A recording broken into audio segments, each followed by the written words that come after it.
Onte coñecimos a imputación de Tahoces, o director xeral de Minas da Xunta de Galicia, por falcatruadas medioambientais do Partido Popular e por unha política incorrecta a nivel de desenvolvemento da nosa política mineira. Nos queremos reivindicar neste momento o sector mineiro, o sector das canterías aquí no Barco de Valdeobras, nunhas coordenadas que señen xustas laboral e ambientalmente. A nivel laboral, o Partido Popular foi responsable da emigración e da falta de oportunidades laborais con dúas reformas laborais, primeiro apoiando do Partido Socialista e logo a do Partido Popular con Mariano Rajoy, que deu lugar a unha precariedade absoluta e que hoxe dá lugar a que incluso aquí, nos concellos do Oriente da provincia de Ourense, teñamos un empeoramento das condicións laborais nas canteiras como consecuencia desas reformas laborais. Reivindicamos o dereito dos traballadores e das traballadoras a traballar en condicións laborais dignas e con salarios dignos para chegar a fin de mes. En segundo lugar, o Partido Popular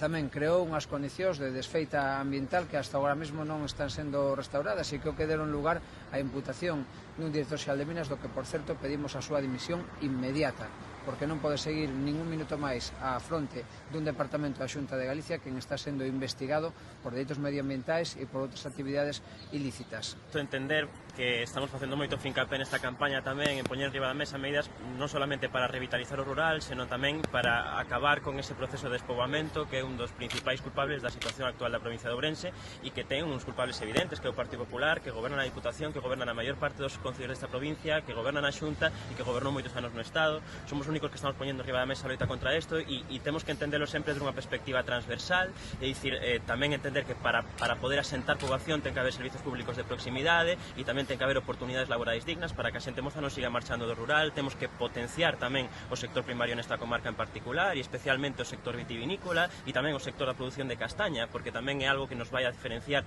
para que o Barco tamén poida ser un eixo estratégico neste sentido na provincia e nese sentido o noso compromiso e o que penso que tamén nos diferencia o resto de forzas políticas é estarmos atallando, digamos, e poñendo arriba da mesa propostas concretas para